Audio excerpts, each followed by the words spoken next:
Have you ever carried a secret so massive it felt like a ticking time bomb pounding in your chest? I have. Standing at my sister Vanessa Parker's lavish wedding reception at the Hawthorne Estate in Bellevue, watching her toast new beginnings with champagne that cost more than most people's cars, I was holding on to a secret worth $17.3 million. Every forced smile, every hollow laugh, every second I kept my mouth shut that night would later prove to be the smartest decision of my entire life. Because 5 days later, when our parents, who were supposed to have died overseas, walked back into our lives, everything changed. The Hawthorne Estate looked like something lifted straight out of a glossy magazine that normal people were never meant to touch. Manicured hedges lined the long driveway, each trimmed so perfectly they didn't look real. Soft golden lights hung from ancient oak trees, casting a warm glow over guests dressed in designer suits and gowns that probably cost more than my yearly rent. A string quartet played somewhere near the fountain, the sound floating through the evening air like it belonged to another world. And maybe it did. I stood near the edge of the reception area, smoothing down the fabric of my bridesmaid dress and reminding myself to breathe. I was Elena Parker, 29 years old, pediatric nurse from Seattle, owner of a 10-year-old car with a temperamental engine and a one-bedroom apartment where the heater made noises like it was actively plotting my demise. Tonight, I was also the sister of the bride. Vanessa Parker, 31, radiant in a custom ivory gown, laughed at something her new husband said and leaned into him just enough for the photographers to catch it. She had practiced that laugh. I knew because she used it whenever she wanted to seem effortless, charming, and just a little untouchable. Her husband, Julian Hawthorne, fit perfectly into the picture. Tall, confident, born into money, so old it didn't feel the need to announce itself. The Hawthorne family had paid for the entire wedding, a fact Vanessa made sure everyone knew without ever saying it directly. "This place is unreal," a guest beside me whispered, eyes wide as she watched servers glide past with silver trays of champagne. I nodded politely and lifted my glass, pretending to sip while my stomach twisted itself into knots. Because none of them knew. None of them knew that 3 weeks earlier I had learned something that made this entire night feel like a carefully staged performance. None of them knew that while Vanessa celebrated her fairy tale ending, I was standing there holding a secret worth $17.3 million. The band shifted into a livelier tune, and applause rippled through the crowd as Vanessa tapped her fork against her glass. I felt my shoulders tense immediately. My sister loved speeches almost as much as she loved being admired. "I just want to thank everyone for being here," Vanessa began, her voice trembling in a way that suggested emotion, not rehearsal. "After everything our family has been through, it means the world to be surrounded by so much love and support." My fingers tightened around the stem of my glass. Everything our family had been through.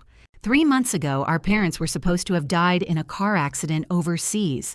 Switzerland, according to the official story. A closed casket funeral, tasteful flowers, quiet condolences. Vanessa had cried exactly twice. Once when she realized she'd need to buy a black dress she'd never wear again. And once when she found out settling the estate would take time. "Julian and I are so grateful," she continued, resting a hand on his arm. "We're excited to build our future on a foundation of stability, success, and everything our families have worked for." The applause was loud, enthusiastic. I joined in, clapping just enough to blend in. If anyone had looked closely, they might have noticed my smile didn't quite reach my eyes. I drifted away from the crowd as the dance floor filled, stepping onto the stone terrace overlooking the gardens. From here, the estate looked endless, rolling lawns disappearing into the dark. Somewhere inside, Vanessa was laughing again, already basking in the certainty that her life was finally unfolding the way she believed it should. I wondered what she would do if she knew the truth. 3 weeks ago, I'd been on my lunch break at the hospital, hiding in an empty supply room to avoid being asked to take an extra shift, when my phone rang. A number I didn't recognize. I almost ignored it. I was glad I didn't. That call had changed everything. It had introduced me to Robert Sinclair, a man with a calm voice, an immaculate suit, and information that made my world tilt off its axis. Information that came with conditions. One condition above all others. Silence. Especially toward Vanessa. I pressed my palms against the cool stone railing and let the night air fill my lungs. Keeping quiet hadn't been easy. Every comment Vanessa made about money, about what we deserved, about how things would be once everything was sorted, felt like a test I was barely passing. But I remembered Mr. Sinclair's warning. I remembered the seriousness in his eyes, and I remembered that if I failed, I would lose everything. Behind me, the music swelled, and Vanessa's voice carried across the terrace as she called my name, urging me to join her on the dance floor. I turned, lifted my glass in her direction, and smiled. For tonight, I would play my role. I would keep my mouth shut. And I had no idea yet that this single decision, made under the lights of the Hawthorne estate, would decide the future of our entire family. I didn't sleep much after the wedding. Even back in my small Seattle apartment, far away from the polished marble floors of the Hawthorne estate, my mind refused to slow down. Every time I closed my eyes, I saw Vanessa's smile, heard her voice talking about foundations and security, and felt the weight of the truth pressing against my ribs. By Monday morning, I was back at the hospital, trading silk dresses and champagne flutes for scrubs and the familiar hum of fluorescent lights. The pediatric ward smelled faintly of disinfectant and apple juice, a grounding combination I'd always found comforting. Here, no one cared who I was related to or where I'd been over the weekend. Kids needed meds. Parents needed reassurance. Charts needed updating. Money didn't matter here, and yet it followed me anyway. During my lunch break, my phone buzzed with Vanessa's name. I stared at the screen for a long moment before answering. "Elena," she said brightly, as if we hadn't spent the last 48 hours pretending to be the perfect sisters. "I just wanted to check in. You disappeared pretty quickly after the reception." "I was tired," I said truthfully. "Long day." She laughed. "You always were the responsible one. Julian says you remind him of those people who actually read instruction manuals." I smiled even though she couldn't see it. "That's flattering." "We're heading to Europe for a short honeymoon," she continued. "Just a few cities. Nothing crazy." Nothing crazy meant first-class flights and hotels with personal concierges. I murmured congratulations and listened as she talked about itineraries and spa reservations. Then, inevitably, she steered the conversation where she always did. "Once we're back," Vanessa said casually, "we should talk about Mom and Dad's estate. Julian's family lawyer mentioned that things can get complicated if everything isn't handled properly." My grip tightened on the phone. "There is a lawyer already," I said carefully. "Dad handled things." "Yes, but still," she replied. "You know how these things go. And honestly, Elle, you've got enough on your plate. I can take care of the paperwork, make sure everything's fair." Fair. The word hung between us, heavy with meaning. "I'll think about it," I said, my voice neutral. There was a pause, just a fraction of a second too long. "Good," Vanessa said. "I just want what's best for both of us." After we hung up, I sat there staring at the blank wall of the break room, my appetite completely gone. If I hadn't already known what I knew, I might have believed her. But silence had sharpened my awareness. Every comment, every suggestion, every helpful offer felt different now. That evening, I received an email from Robert Sinclair. "Just checking in," it read. "You're doing well. Remember, the date is fixed. Do not deviate from the agreement." No reassurance, no explanation, just a reminder. The next few days passed in a blur. Work, sleep, calls from Vanessa, texts about honeymoon photos and exciting plans. Each interaction felt like walking across thin ice, knowing one wrong step could shatter everything beneath me. Then, on Thursday, something happened that made my blood run cold. Vanessa stopped by my apartment. She'd never liked my place, said it was cramped and dark, even though it had a decent view of the street and enough space for one person who didn't need much. When I opened the door and saw her standing there in a tailored coat and designer boots, my first instinct was panic. I was in the neighborhood. she said smoothly, stepping inside without waiting for an invitation. Her eyes swept the room like an appraiser's. "Still the same couch. You really should let me help you upgrade." "I'm fine," I said, closing the door. She sat, crossing her legs, studying me. "Elena, I don't want this to come across the wrong way, but I worry about you." I leaned against the counter, heart pounding. "About what?" "About money," she said softly. "You've never been good with big-picture planning, and once the estate settles, I don't want you making mistakes you'll regret." There it was, the test tightening.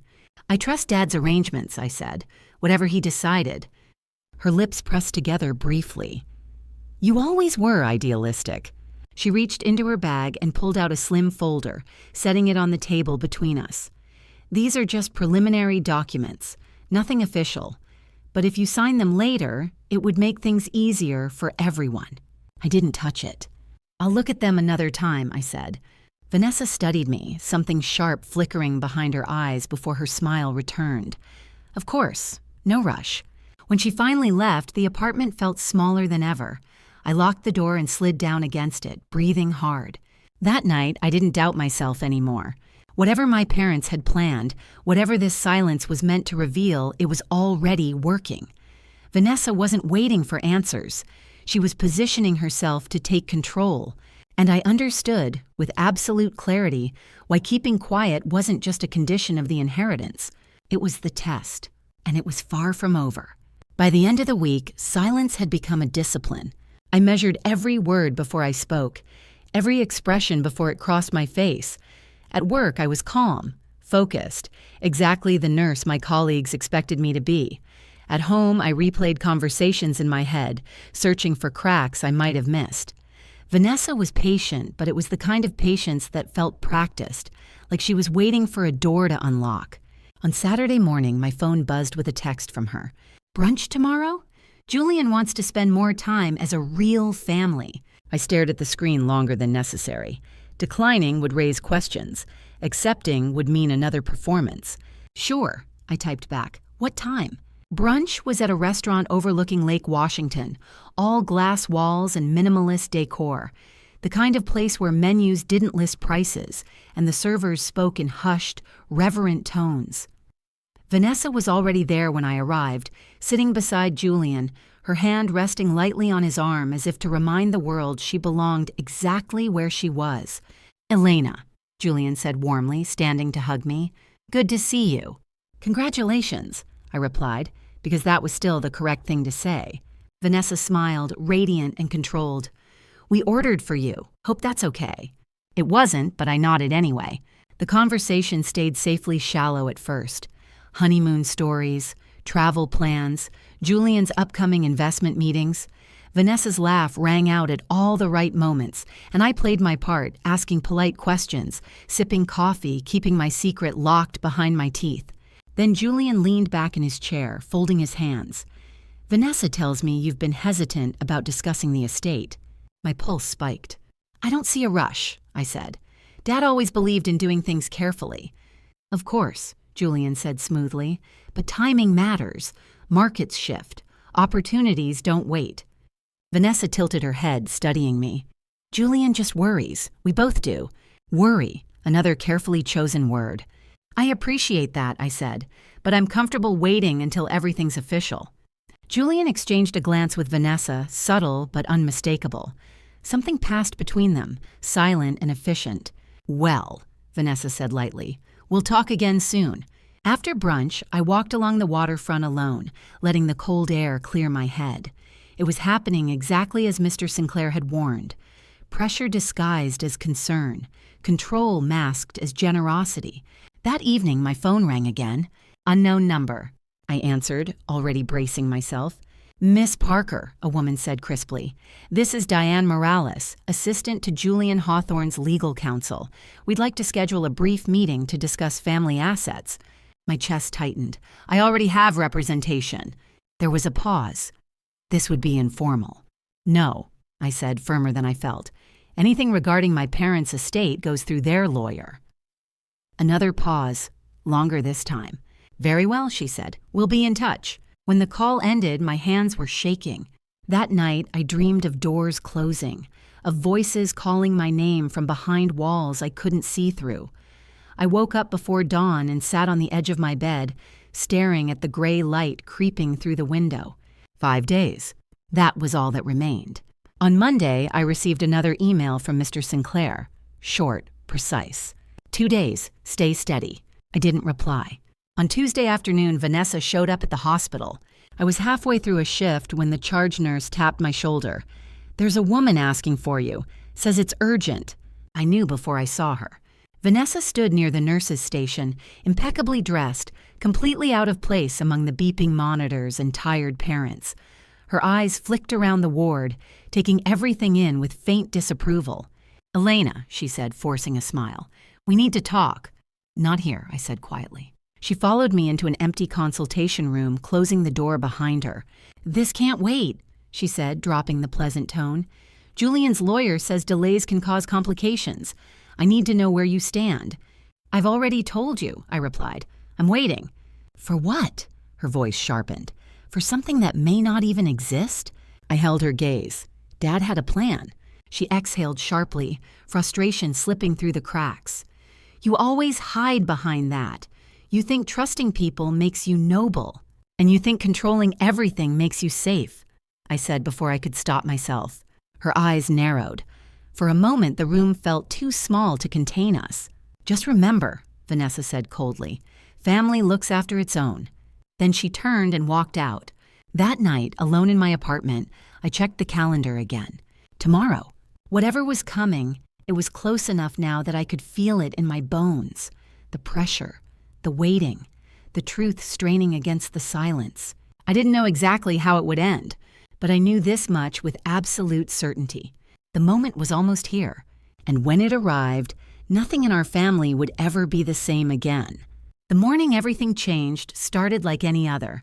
I woke up before my alarm, the gray Seattle light filtering through my curtains, the city quiet in that rare moment between night and rush hour. I made coffee I barely tasted and stared at my phone, counting the hours without meaning to. According to Mr. Sinclair's message, today was the day the silence expired. I didn't know how, I didn't know when. I only knew it wouldn't be gentle. Vanessa texted me just after 9. "Can you come by the house this afternoon? Julian and I want to go over some final things." The wording was calm, too calm. I typed back a simple okay and headed to work, forcing myself through the motions of my shift. By early afternoon, I was excused under the pretense of a family matter and drove east, watching the city fade into wide streets and gated entrances. The Hawthorne estate looked different in daylight. Less magical, more imposing. Clean lines, sharp edges, money turned into architecture. Vanessa greeted me at the door herself. No smile this time. "We're in the living room," she said, already turning away. Julian stood near the fireplace, jacket off, sleeves rolled up. On the marble coffee table sat a familiar-looking folder and 2 cups of tea, steam rising as if this were just another polite visit. "Sit," Vanessa said. I did. Julian cleared his throat. "Elena, we don't want this to turn into something ugly." I said nothing. "There's been hesitation," Vanessa continued, "and that worries us. You've always trusted me to look out for you." I met her eyes. "I don't remember saying that." Her jaw tightened. "I'm trying to help you." "By having me sign papers I haven't reviewed?" I asked quietly. Julian leaned forward. "These documents are standard. They simply authorize Vanessa to manage the estate efficiently. You'd still benefit." Benefit. Another carefully chosen word. "I won't sign anything today," I said. Silence fell thick and heavy. Vanessa stood abruptly. "You're being difficult." "No," I replied, my voice steady despite the pounding in my chest. "I'm being careful." Her laugh was sharp. Careful or paranoid? Before I could answer, the doorbell rang. Vanessa frowned. "We're not expecting anyone." Julian glanced at his watch. "Neither am I." The bell rang again, longer this time. Vanessa walked toward the door, irritation written all over her face. I heard the lock turn, the door open, and then nothing. No greeting, no protest, just silence. "Vanessa," Julian called. I stood, my heart slamming against my ribs. Then a voice spoke from the entryway. Calm, familiar, impossible. "Are you going to invite us in, or should we let ourselves get comfortable?" The color drained from Vanessa's face as she staggered backward into the room. Behind her stood our parents, alive, unharmed. My mother in one of her sensible jackets, my father beside her, looking almost amused. Behind them was Robert Sinclair, impeccably dressed, and a woman I didn't recognize holding a slim briefcase. The room tilted. My mother smiled gently. "Hello, girls." The cup in my hand slipped, shattering against the marble floor. I didn't notice the sound. You're dead," Vanessa whispered. "No," my father said calmly. We were very quiet. Julian stared as if the laws of reality had personally betrayed him. "What is this?" "A conclusion," Mr. Sinclair said. "One we've been carefully preparing." Vanessa spun toward me. "You knew." I didn't deny it. My mother's gaze softened when it landed on me. "Elena knew some things, not all." "What is happening?" Vanessa demanded, her voice rising. "You can't just fake your deaths." "We didn't fake them," my father replied. "We staged them." The woman with the briefcase stepped forward. "I'm a notary. Everything you're about to hear is fully documented." Julian finally found his voice. "This is insane." "No," my mother said, sitting down as if this were a scheduled meeting. "This was necessary." Mr. Sinclair opened his folder. 3 months ago, your parents requested a period of observation. They wanted to see how each of you would behave when you believed there were no consequences." Vanessa laughed, high and unsteady. "You spied on us." "We watched," my father said. "There's a difference," Mr. Sinclair continued. "The estate was structured with conditions. Elena was informed privately and instructed to remain silent until today." Vanessa turned on me, eyes blazing. "You let me think." "I let you show who you are," I said quietly. The words hung in the air, heavier than any accusation. My mother folded her hands. "Vanessa, we hoped grief would bring out compassion. Instead, it revealed something else." Julian took a step back, suddenly cautious. "What exactly are you saying?" Mr. Sinclair straightened. "That the terms have now been finalized." Vanessa's breath came fast and shallow. "Finalized how?"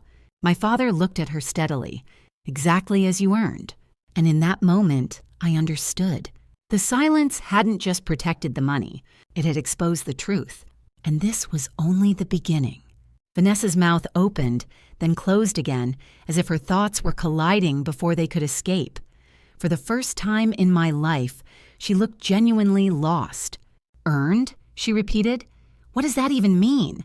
Mr. Sinclair set his folder on the coffee table with deliberate care. "It means that the observation period is over, and the conditions your parents established have now been met." Julian straightened, regaining some of his composure. "Let's be clear," he said. "Whatever arrangements were made, my wife is entitled to nothing further," my mother interrupted gently. The word gently somehow made it worse. Vanessa's breath hitched. "You can't be serious." "I am," my father said, "and before you say anything else, you should listen." Mr. Sinclair opened the folder and slid a document across the table. "Vanessa Parker Hawthorne," he read aloud. "You were the beneficiary of a single predetermined allocation." Julian leaned forward. "Which is?" My father answered instead. "Your wedding." The room went silent. Vanessa let out a short, disbelieving laugh. "That's not funny." "It isn't meant to be," my mother said. "We paid for every part of it, quietly, through an intermediary account." Mr. Sinclair nodded. "A total of $387,000. Julian stood abruptly. "That's impossible. My parents—" "Believed it came from one of their trusts," my father said calmly. "A misunderstanding we did not correct." Vanessa shook her head, backing away as if the walls were closing in. "So you're saying my inheritance was—" "One day?" "One day," my mother said. "One beautiful, expensive day." "And Elena?" Vanessa demanded, spinning toward me. "What does she get?" Mr. Sinclair's gaze shifted to me. "Elena Parker is the sole beneficiary of the remaining estate." Julian's face hardened. "All of it?" "All of it," Mr. Sinclair confirmed. $17.3 million. Vanessa made a sound somewhere between a sob and a laugh. No, that's not possible. She's always been—" "Different," my father supplied. "Yes, that's why this was structured the way it was." Vanessa turned to my parents, desperation cracking her voice. I was protecting us, protecting the family. My mother met her eyes. You were protecting your image. Mr. Sinclair reached into the folder again. There is more. Vanessa froze.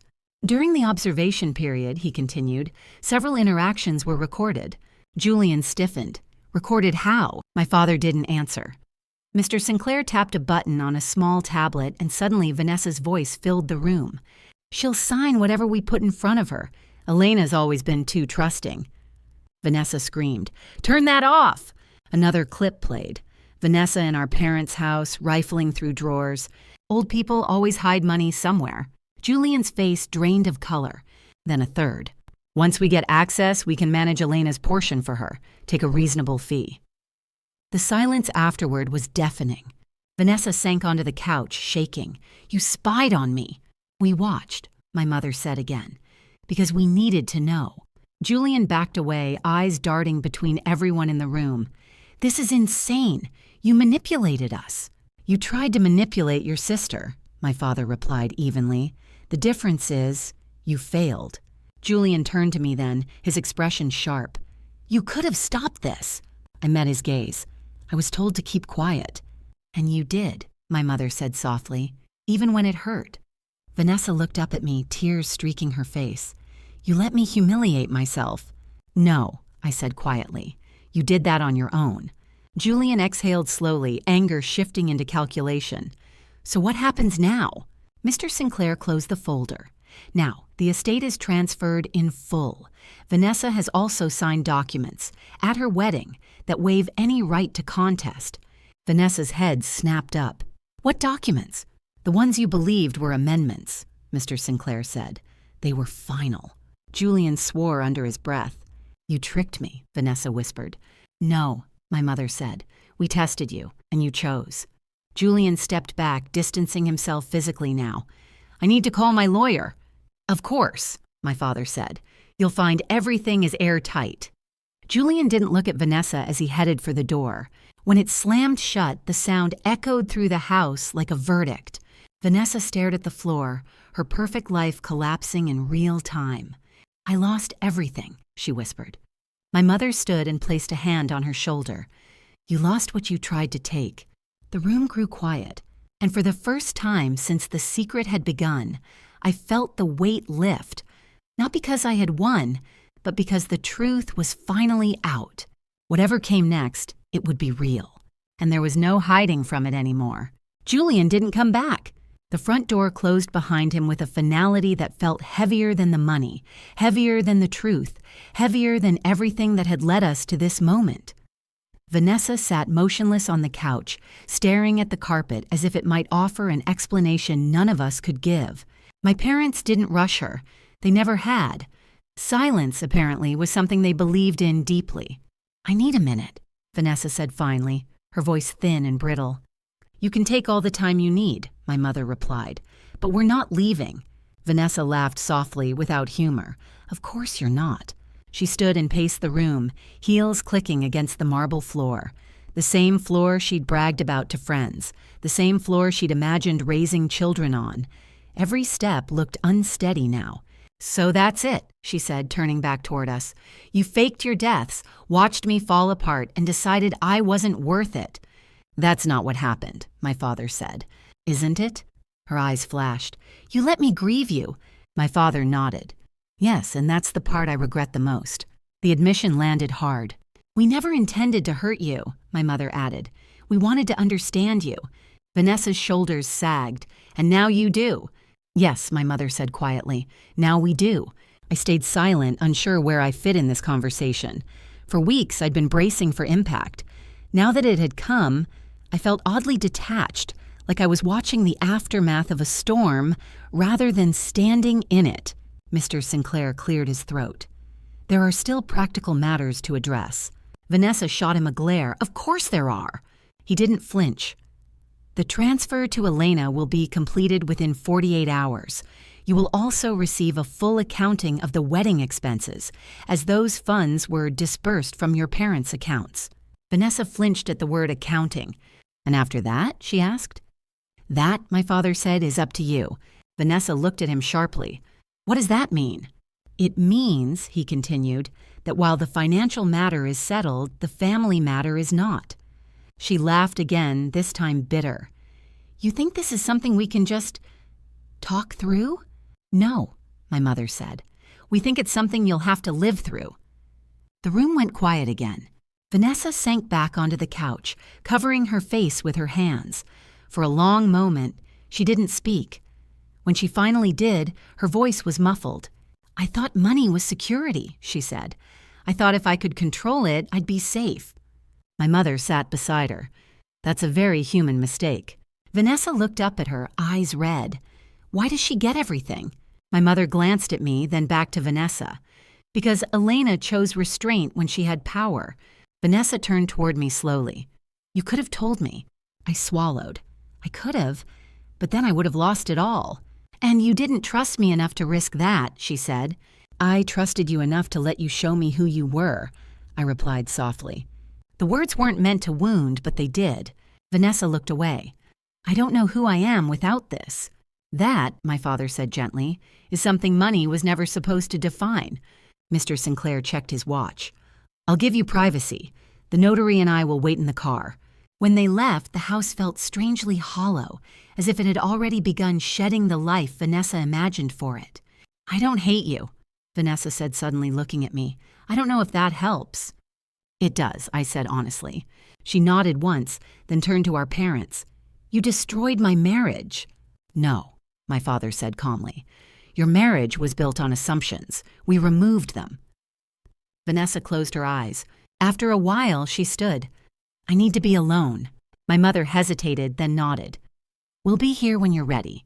Vanessa walked upstairs without another word. The sound of her footsteps faded, leaving the three of us standing in the wreckage of what had been revealed. You okay? My father asked me. I considered the question. I think so. My mother took my hand. You did exactly what we hoped you would. I didn't feel triumphant. I felt tired. Relieved, yes, but mostly tired. As we left the Hawthorne estate, I looked back once at the house. It stood exactly as it always had, imposing, immaculate, hollow. Somewhere inside, my sister was beginning a life she hadn't planned. And for the first time, I realized something important. The inheritance hadn't just changed who got the money. It had changed who had to grow. And that part of the story was only just beginning. The news traveled faster than I expected. By the next morning, my phone was buzzing with missed calls and unread messages, numbers I didn't recognize, distant relatives who suddenly remembered my name, old family friends expressing concern and confusion. I ignored them all. I went to work instead. The pediatric ward was loud and chaotic, in the way only sick children and exhausted parents could manage. A toddler cried over a missing stuffed animal. A father argued gently with a nurse about visiting hours. Life continued, completely indifferent to inheritance battles and shattered illusions. And I needed that. During a quiet moment, my charge nurse leaned over. Rough day yesterday? I smiled faintly. You could say that. She nodded without pressing. In this place, everyone learned quickly that some stories weren't meant to be unpacked during a 12-hour shift. That afternoon, Mr. Sinclair called. The transfer is complete, he said. Everything is now officially in your name. I closed my eyes for a moment. Thank you. There's one more thing, he added. Your parents will explain. I just wanted you to hear it from me first. After work, I drove back to my apartment instead of the Hawthorne estate. I needed my own space, my familiar couch, the chipped mug I'd owned since nursing school, the life that still felt like mine. My parents arrived an hour later, carrying grocery bags instead of legal documents. My mother immediately started unpacking things like she'd never been gone. We didn't know what you'd want, she said, so we bought basics. I laughed softly. That sounds like you. My father sat across from me, hands folded. How are you holding up? I don't know, I admitted. It doesn't feel real. That's normal, he said. It took us years to believe it ourselves. I looked at him. Why me? He didn't answer right away. Then, because when you were given power, you didn't use it. My mother joined us. Your sister thought money was a shield. You treated it like a responsibility. The words settled slowly. After dinner, my father cleared his throat. There's something else. I tensed. More surprises? Not like before, my mother said quickly. This time, we're being honest. My father took a breath. There's additional money, not part of your personal inheritance. I stared at him. How much? Enough to matter, he said. It's in a trust. And? I prompted. And it requires both you and Vanessa to agree on how it's used, my mother said. Only for charitable purposes. I leaned back, stunned. You're forcing us to work together. We're giving you a reason to, my father corrected. If there's going to be a future, it can't be built on resentment. I thought of Vanessa alone in that massive house, of Julian walking out without looking back, of everything she'd lost in a single afternoon. Does she know? I asked. She will, my mother said, when she's ready. 2 days later, Vanessa called. Her voice sounded different, quieter, unprotected. I moved out, she said. Julian filed for annulment. I swallowed. I'm sorry. She laughed weakly. Don't be. I married an idea, not a person. There was a pause. I heard there's more money, she said carefully. Yes, I replied, but it's not like before. I figured, she said. Figures I'd only qualify when it's not for me. I hesitated. It's for something good. I know, she said softly. Mom explained. Another silence. Will you meet me? She asked. Just coffee. I agreed. We met at a small cafe halfway between her temporary apartment and the hospital. No designer clothes, no practiced smile. Just my sister, bare and unsure. I don't expect forgiveness, she said, wrapping her hands around her cup. I don't even expect trust. I nodded. I don't know if I'm there yet. That's fair, she said, but I want to try. If the trust means working together, I want to do it right. I studied her face, looking for the old certainty, the entitlement. It wasn't there. Okay, I said finally, we'll start there. She smiled, small and genuine. For the first time in a long while, it didn't feel like a performance. It felt like the beginning of something fragile and possibly real. Working together was harder than either of us admitted. Our first meeting about the trust happened a week later in a small conference room at Mr. Sinclair's office. Neutral ground, beige walls, cheap coffee that tasted like regret. Vanessa arrived early, sitting stiffly with her hands folded, while I came straight from a shift, still wearing scrubs under my jacket. She noticed immediately. You came from work. I nodded, didn't want to reschedule. Something flickered across her face. Respect, maybe, or guilt. Mr. Sinclair laid out the terms with the same calm precision he'd used since the beginning. The trust was substantial, large enough to change lives, large enough to reignite old habits if we weren't careful. Every disbursement, he said, requires unanimous consent. Purpose must be charitable, no exceptions. Vanessa exhaled slowly. So we can't mess this up. That would be the idea, Mr. Sinclair replied. After he left us alone, silence settled between us. I don't know where to start, Vanessa admitted. I considered her words. The old Vanessa would have launched into grand plans, buildings named after herself, galas, headlines. Let's start small, I said. What do you actually care about? She blinked. You mean, besides myself? I didn't smile, but she did, briefly. Education, she said after a moment. Not fancy schools, real ones, public schools, the kind Mom and Dad worked in. That surprised me. Okay. And you? She asked. Healthcare, I replied. Families who can't afford treatment, kids who fall through the cracks. She nodded slowly. That makes sense. We didn't sign anything that day. We didn't make decisions. We just talked, awkwardly, carefully, like two people learning how to speak a language they'd both forgotten. Over the next few weeks, our meetings became routine. Tuesdays, always Tuesdays. Coffee shops, library tables. Once, even a park bench when the weather allowed. We argued. We disagreed. Vanessa pushed for visibility. I pushed for sustainability. Sometimes she rolled her eyes. Sometimes I snapped back. But she showed up. That mattered more than I expected. Meanwhile, the rest of my life adjusted itself around the money. I paid off my student loans in one quiet transaction that left me staring at the confirmation screen longer than necessary. I didn't tell anyone. Not my coworkers. Not even Vanessa. The hospital promoted me to a supervisory role I'd been working toward for years. The timing felt strange, like the universe was testing whether I'd stay grounded. I stayed. Vanessa's life looked very different now. She moved into a modest apartment downtown. No marble, no doorman. She sold most of her designer wardrobe online and took a job at a smaller real estate firm. Residential properties, families, first-time buyers. She called me one evening, sounding almost proud. "I closed my first deal today." "That's great," I said honestly. "It was a 2-bedroom with bad flooring and a leaky sink," she added. "But they were so excited." I smiled. "Sounds like a win." There was a pause. Then, "I used to think that kind of thing was beneath me." "I know," I said. "I don't anymore." We didn't talk about Julian. We didn't need to. His absence said enough. One afternoon, while reviewing proposals for the trust, Vanessa stopped mid-sentence. "Do you ever think they went too far?" she asked quietly. "Mom and Dad, with the test." I thought about it, about the funeral, the grief, the silence. "Yes," I said, "sometimes." She nodded. "Me too."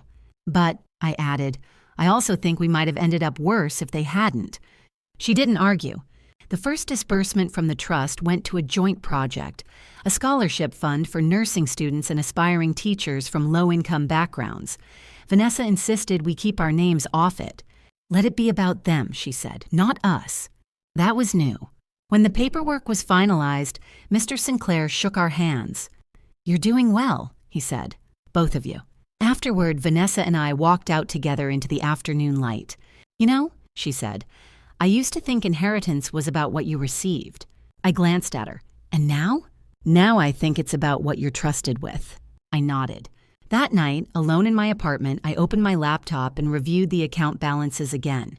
The numbers were still unreal, still heavy, but they no longer felt like a secret pressing against my chest. They felt like a responsibility I was finally learning how to carry. And for the first time since the wedding, I believed that maybe, just maybe, our family wasn't broken beyond repair.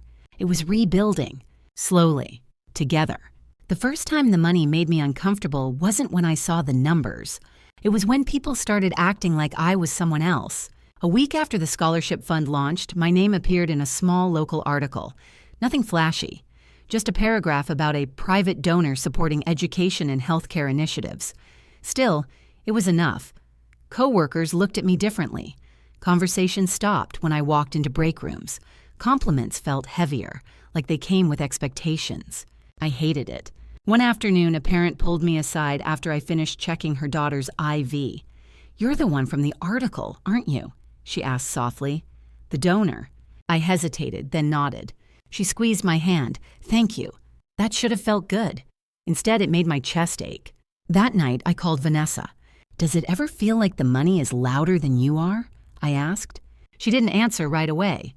"Every day," she said finally. "At work, clients Google me. They don't care that I'm starting over. They care about what they think I still have." "Do you correct them?" "No," she said. "I let reality do that." We met later that week for our usual Tuesday coffee. Vanessa looked tired but steadier somehow, less sharp around the edges. "I got invited to a fundraiser," she told me, stirring her coffee. "Black tie, donors only." "And?"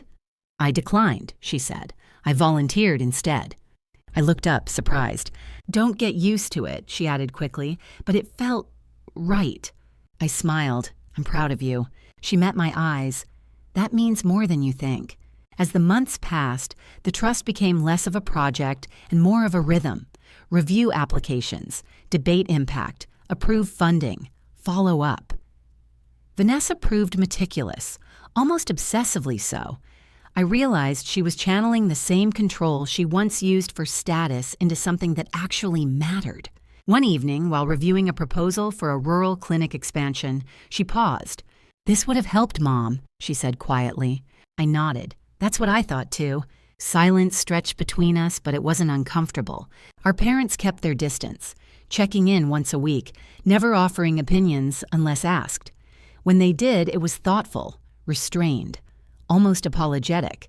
"I think they're afraid to interfere," Vanessa said once. "After everything?" I replied. "I don't blame them." The strangest part was how ordinary my life remained. I still worked long shifts. I still complained about traffic. I still forgot to water my plants. The money didn't erase who I was. If anything, it highlighted how little I wanted to change. One night, after a particularly rough shift, I sat alone on my couch and cried. Not from sadness, from exhaustion, from the weight of responsibility. The phone rang. Vanessa. "I had a bad day," she said immediately. "Tell me you did too." I laughed weakly. "I did." "Good," she said. "Misery loves company." We stayed on the line, not talking much, just breathing, being sisters without agendas. Later that month, Julian's name came up again. Not from him, from his mother. She sent Vanessa a message, polite, curious, asking whether the rumors were true. Vanessa showed it to me, face unreadable. "What are you going to do?" I asked. She deleted it. Nothing. That was growth, too. At our next trust meeting, Mr. Sinclair brought coffee instead of legal briefs. "You've established a pattern," he said. "Transparency, consistency. That's rare." Vanessa shrugged. "We learned the hard way." He smiled. "Most people don't learn at all." As winter settled in, we approved funding for a pediatric wing expansion. I visited the site quietly one evening after work, watched construction crews move under bright lights, listened to the sound of progress. For the first time, I felt something close to peace. Vanessa joined me, hands tucked into her coat pockets. "You know," she said, "I used to think winning meant getting more." I glanced at her. "Now I think it means not losing yourself." I nodded. Standing there, watching something real being built, I understood what my parents had tried to teach us in the most extreme way possible. Money doesn't reveal who you are when you have it. It reveals who you are when you choose what to do with it. And for the first time, I believed we were choosing well, together.